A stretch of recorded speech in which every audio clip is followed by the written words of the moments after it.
स्वागत है जी आप सभी का एक बार फिर से स्कूपर के मंच पर। पिछले 2-3 रोज से आपके आपके साथ कोई बातचीत नहीं हो पाई इस वीडियो के जरिए। कारण ये था कि हीट वेव का जो प्रकोप चल रहा था उसने हमें भी अपनी लपेट में ले लिया औरों की तरह। तो तबीयत जो वो काफ़ी नासाज रही। अ, अब ठीक है, काफ़ी हद तक ठीक है, तो ज़रूरी समझा कि आपके साथ फिर वही बातचीत का सिलसिला शुरू किया जाए। और आज एक बहुत ही महत्वपूर्ण राजनीतिक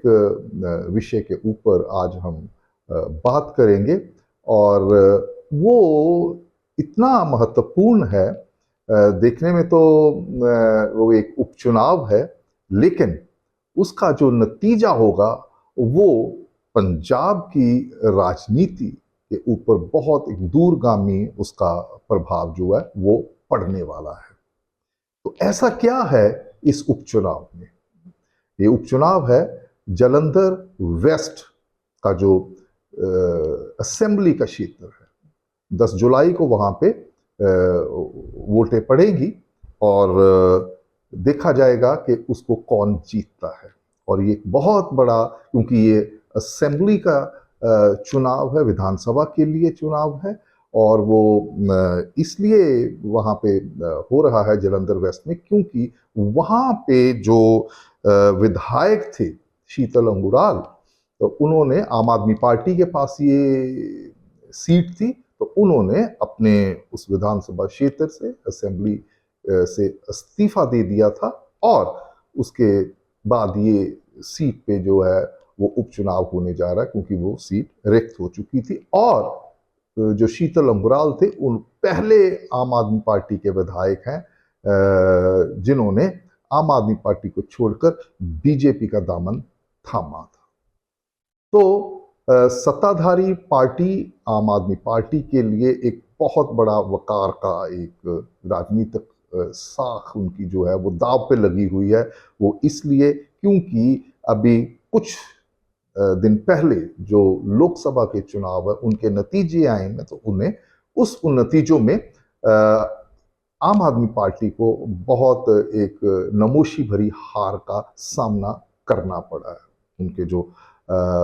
प्रदेश अध्यक्ष जो कि मुख्यमंत्री भी हैं, श्री भगवंत सिंह मान, तो उनका जो दावा था कि हम 13-0 से जीतेंगे, तो वो दावा बिल्कुल खोखला साबित हुआ और पार्टी सिर्फ 3 सीटों पे सिमट कर रह गई। ये वो पार्टी जो अभी 28 महीने पहले एक प्रचंड बहुमत 117 विधानसभा के जो क्षेत्र हैं, सीटें हैं, उनमें से टोटल में से 92 सीटें लेकर वो सत्ता में आई थी। और इन विधानसभा के जो चुनाव में, माफ कीजिएगा, लोकसभा के चुनाव में जो विधानसभा के क्षेत्र आते हैं टोटल, उनमें से मात्र 32 में आम आदमी पार्टी जीत दर्ज करा पाई है। संसदीय सीटें 3 जीती, लेकिन विधानसभा के सिर्फ 92 से 32 पे वो सिमट गए। बहुत बड़ी गिरावट है। इसीलिए ये विधानसभा का चुनाव है वो व्यक्तिगत तौर पे भगवंत मान के लिए और आम आदमी पार्टी के लिए बहुत बड़ी राजनीतिक वकार का सवाल बन गया है। तो इसीलिए ये उपचुनाव जो है वो इतना दिलचस्प जो है वो पंजाब की चुनावी राजनीति में बन गया है। और दूसरी तरफ बीजेपी जो अब लोकसभा चुनाव में दोबारा वापस आई है, सत्ता में आई है, सरकार बनाई है, तो उनके लिए भी एक बहुत बड़ा एक वकार का सवाल बन गया ये सीट, क्योंकि बीजेपी बावजूद बहुत सारी अपेक्षाओं के बीजेपी अकेले चुनाव लड़ रही है इस बार, उसका कोई गठबंधन नहीं था लोकसभा चुनाव में, तो वो जो अच्छी खासी सीटें जो है उनके समर्थक हैं, उनके स्ट्रेटेजिस्ट हैं, वो मान रहे थे कि वो बीजेपी लेके जाएगी। बीजेपी को एक भी सीट नहीं मिली, लेकिन बीजेपी का वोट शेयर वो बहुत ही ड्रेस्टिकली इंक्रीज किया और तकरीबन वो डबल हो गया। और ये जो डबल होने की अपेक्षा थी, इसका जब हमने एनालिसिस किया था हमारे स्कूपर के मंच पर, अगर आपको याद हो, तो हमने ये कहा था कि इस बार बीजेपी का वोट शेयर जो है वो डबल होने जा रहा है। वो 9% से कुछ ज्यादा था, वो बढ़कर 18% से थोड़ा ज्यादा हो गया, ऑलमोस्ट डबल हुआ है। तो ये जो सीट है जालंधर की उपचुनाव, ये सीट एक ऐसी सीट है जालंधर में जहां पे कांग्रेस जो है वो लीड उसने ली थी, कोई करीब 44,000, 44,394, 394 मत उनके प्रत्याशी जो पूर्व मुख्यमंत्री हैं पंजाब के चरणजीत सिंह चन्नी, जो यहाँ की संसदीय सीट से जीते हैं, उनको मिली थी जालंधर वेस्ट से। और यहां पे बीजेपी को 42,837, 42,837 सीट, तकरीबन 1,500 के करीब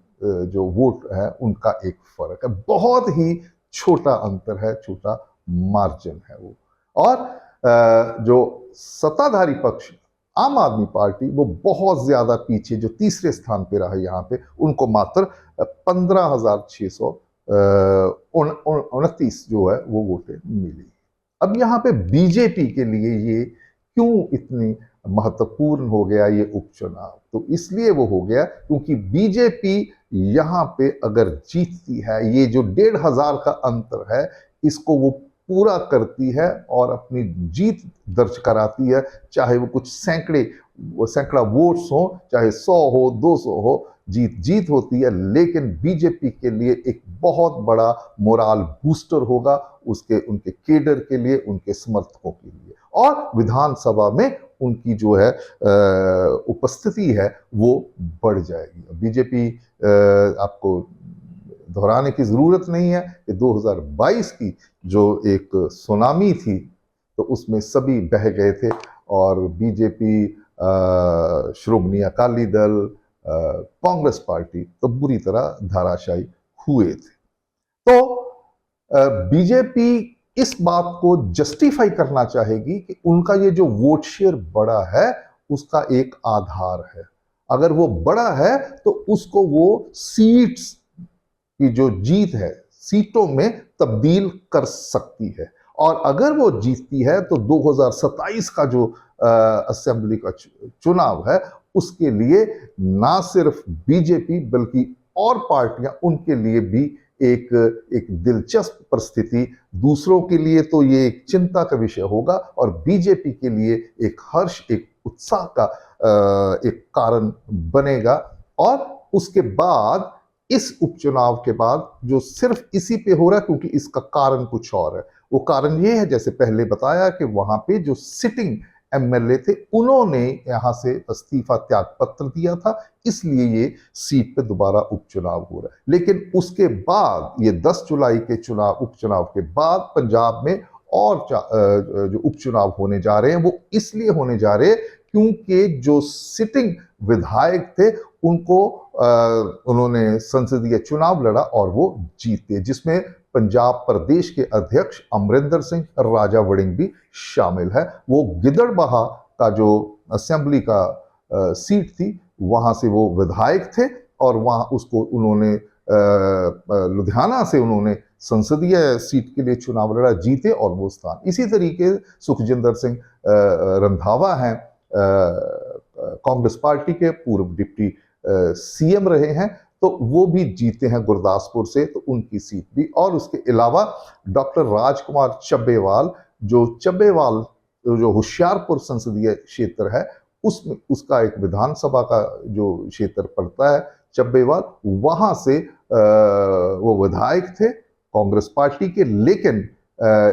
इन संसदीय चुनावों से पहले उन्होंने वहां से इस्तीफा दे दिया था, वो आम आदमी पार्टी में शामिल हो गए थे और आम आदमी पार्टी ने उनको होशियारपुर से इस लोकसभा चुनाव के लिए उतारा था और वो आम आदमी पार्टी के टिकट पे वहां से जीत के, तो वो भी स्थान जो है वो खाली हो गया। और इस तरीके से ये जो 3 चुनाव है इनके ऊपर भी असर जो है इस जीत का पड़ने वाला है।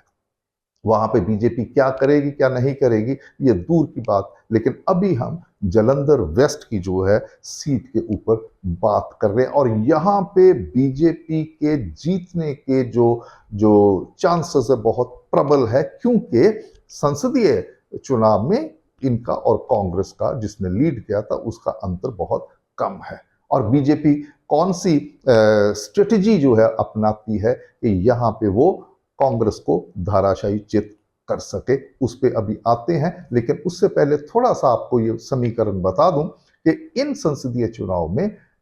जालंधर के जो 9 विधानसभा क्षेत्र है उनमें से 7 पे कांग्रेस पार्टी और 2 पे आम आदमी पार्टी ने जीत दर्ज की थी। तो बीजेपी के हिस्से में कोई भी संसदीय क्षेत्र ऐसा नहीं था जहां पे उन्होंने लीड किया हो, वो दूसरे नंबर पे रही है। अगर आम आदमी पार्टी जो तीसरे नंबर पे रही है और जो सत्ताधारी पक्ष है उसके साथ अगर मुकाबला करे तो बीजेपी जो है वो आम आदमी पार्टी ने 5 संसदीय विधानसभा के क्षेत्र जहां पे बीजेपी से आगे रहे हैं और बाकी जो है उसमें से आम आदमी पार्टी से बीजेपी आगे रही। और बीजेपी विशेषकर जो शहर की सीटें हैं, अर्बन सीटें हैं, वहां पे वो आगे रही है, जैसे जालंधर वेस्ट में भी। तो बीजेपी कौन सी जो है वो अपनाने जा रही है स्ट्रेटेजी, उसकी एक झलक हमें इस बात से मिलती है जो बीजेपी ने सिर्फ इस विधानसभा क्षेत्र के लिए जो 38 या 40 के करीब जो स्टार प्रचारक हैं उनकी जो सूची जो है वो नशर की है, उसमें से बड़े बड़े नाम हैं जिसमें इनके हेमा मालिनी है, वो सेलिब्रिटी इनके सांसद है, उनका नाम है कैप्टन अमरिंदर सिंह जो पूर्व मुख्यमंत्री है मुख्य रूप से, और भी बहुत बड़े नाम हैं जो यहाँ पे लेना वो वैसे भी मुंह जुबानी तो याद नहीं, लेकिन बड़े नाम हैं। लेकिन उससे ये पता चलता है कि बीजेपी अपनी पूरी शक्ति इसमें झोंकना चाहती है। लेकिन अब सवाल ये पैदा होता है कि ये जो बड़े नाम हैं क्या ये यहाँ पे कोई ऐसी करामात, ऐसा करिश्मा कर पाएंगे, और ये 1500 का जो 1500 से करीब का जो फर्क है, अंतर है, इसको बीजेपी के पक्ष में मिटा पाएंगे कि नहीं। तो अभी मात्र 20 के दिन रह गए हैं इस चुनाव में, और दूसरी तरफ कांग्रेस के लिए भी एक बहुत बड़े वकार का सवाल है पार्टी के स्तर पे और व्यक्तिगत रूप में जो चरणजीत सिंह चन्नी जो पूर्व मुख्यमंत्री है उनके लिए, क्योंकि वो नहीं चाहेंगे कि मात्र 15-20 दिन के जो नतीजा आया है, जो बहुत भारी जीत, बड़े अंतर से वोटों पे वो जीते हैं चरणजीत सिंह चन्नी जालंधर से, तो क्या अगर वो ये सीट को बरकरार, इस पे अपनी जो लीड है उसको बरकरार नहीं रख पाते, इस उपचुनाव को नहीं जीतते, तो उसका कांग्रेस पार्टी के अंदर जो उनके समीकरण है, बैलेंस ऑफ पावर है, उस पे भी बहुत बड़ा असर पड़ने वाला है कि मात्र कुछ दिनों के बाद वो सीट नहीं जीत पाए। तो सीधा सीधा वो एक दबाव में जरूर आएंगे। तो उनका आने वाले समय में जो मुख्यमंत्री पद के लिए उनकी दावेदारी है उस पे भी असर जो है, एक नकारात्मक असर हुआ, वो जरूर पड़ेगा अगर कांग्रेस यहां से नहीं जीतती है। तो बीजेपी अगर जीतती है तो एक विन विन सिचुएशन है बीजेपी के लिए, और बीजेपी जस्टिफाई करेगी कि उनका जो वोट शेयर बढ़ा है उसका एक आधार है, वो इट्स नॉट अ फ्लूक जिसे हम अंग्रेजी में कहते हैं कि अपने आप बस एक बार हो गया। तो बीजेपी ये जताने की कोशिश करेगी कि जो वो अगर संसदीय चुनाव में जो अगर वो सीट नहीं ले पाए तो उसकी जो और वजह हो सकती हैं, लेकिन पार्टी जो है उससे एक सीख लेके अपनी एक चुनावी रणनीति जो है उसको इस तरीके से डिजाइन करेगी कि वो यहां से जीते। तो ये एक इससे निश्चित तौर पे बीजेपी का जो प्रभाव है वोटर्स के मनों में और दूसरी पार्टियों के लिए एक वो सकारात्मक होगा, उनके लिए उत्साहवर्धक होगा। आम आदमी पार्टी की अगर बात करें तो जैसे अमूमन देखा जाता है कि जब उपचुनाव होता है विशेषकर विधानसभा के लिए, तो जो सत्ताधारी पार्टी होती है उसको एक बहुत बड़ा एडवांटेज होता है। और अभी क्योंकि 3 साल पड़े हुए हैं, तो क्या वोटर जो हैं जलंधर वेस्ट के, जिन्होंने दूसरी दो बड़ी पार्टियां बीजेपी और कांग्रेस के मुकाबले में तीसरे नंबर पे इनको रखा है, और सिर्फ 15,000 के करीब वोट, जो आधे से भी कम है इन दोनों पार्टियों के, तो वहां पे क्या वोटर दोबारा ऐसे कौन से कारण हो सकेंगे कि वो आम आदमी पार्टी को वोट दे। और ये जैसा मैंने शुरू में कहा कि मुख्यमंत्री भगवंत मान के लिए व्यक्तिगत तौर पे भी एक बहुत बड़ा वकार का सवाल है इसको जीतना, और इसका अंदाजा, इसकी गंभीरता का आप अंदाजा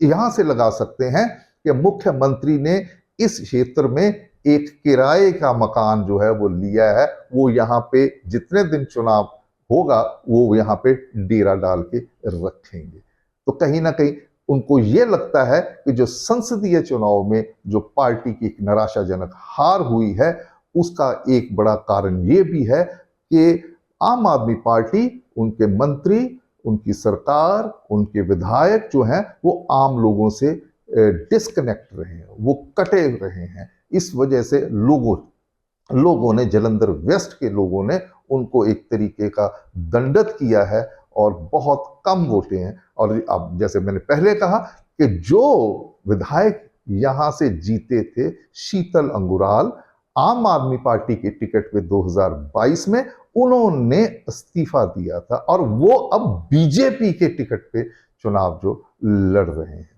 तो आम आदमी पार्टी के लिए ये भी एक पहले से एक बहुत बड़ी पॉलिटिकल एम्बैरेसमेंट है कि उनका सिटिंग विधायक संसदीय चुनाव से पहले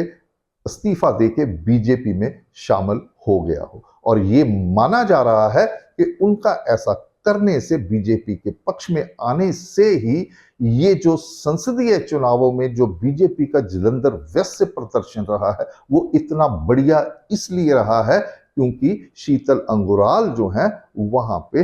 उनकी एक ये लोकप्रियता जो है उसका भी एक संकेत है। तो इस बार भी देखा जाए तो यहाँ पे शीतल अंगुराल दोबारा उनको प्रत्याशी बनाया है बीजेपी ने, और उसके साथ जो सुशील कुमार रिंकू है, उन्होंने भी आम आदमी पार्टी को छोड़ के इसमें आए हैं, बीजेपी में आए और चुनाव लड़ा था, दूसरे नंबर पे रहे थे लोकसभा के चुनाव में। तो उनका जो करिश्मा है वो मुझे लगता है कि बाकी के जो स्टार प्रचारक है उनसे ज्यादा होने वाला है यहाँ पे। तो बड़ी दिलचस्प स्थिति है। इस पे और क्या स्थिति करवट लेती है ये हम आने वाले दिनों में, जैसे जैसे वहां पे चुनाव प्रचार जो है वो होगा, आगे बढ़ेगा, और परिस्थितियां क्या करवट लेती हैं उस पे उसका एक विश्लेषण लेके आपके पास दोबारा फिर आएंगे। और जाते जाते ये बता दें कि गठबंधन के जो साथी थे बीजेपी के पहले, श्रोमणी अकाली दल, जलंधर वेस्ट में उनका जो प्रदर्शन संसदीय चुनावों में बेहद निराशाजनक रहा था। मात्र 2623 वोट मिले थे, तो वो किसी गिनती में अभी तक उनको नहीं माना जा रहा है। बहरहाल क्या होता है वो देखेंगे, लेकिन हाल की जो स्थिति है वो ये है कि बीजेपी इस विधानसभा क्षेत्र की जो सीट है उसको जीतने का प्रबल उसकी दावेदारी है, वो सक्षम है इसको जीतना। तो इस अपेक्षा को क्या बीजेपी जो है असलियत में बदल पाती है कि नहीं, इस पे भी हम जब चुनाव नजदीक आएगा तो चर्चा करेंगे। तब तक के लिए आप हमारे साथ बने रहे हैं, और हमारे इस चैनल को आपने इसका हमें सपोर्ट किया है, उसके लिए आपका बहुत बहुत धन्यवाद। और आने वाले वीडियो के लिए आप हमारे साथ फिर दोबारा जुड़े, इसी अपेक्षा उम्मीद के साथ। अभी के लिए आपसे विदा लेते हैं। बहुत बहुत धन्यवाद।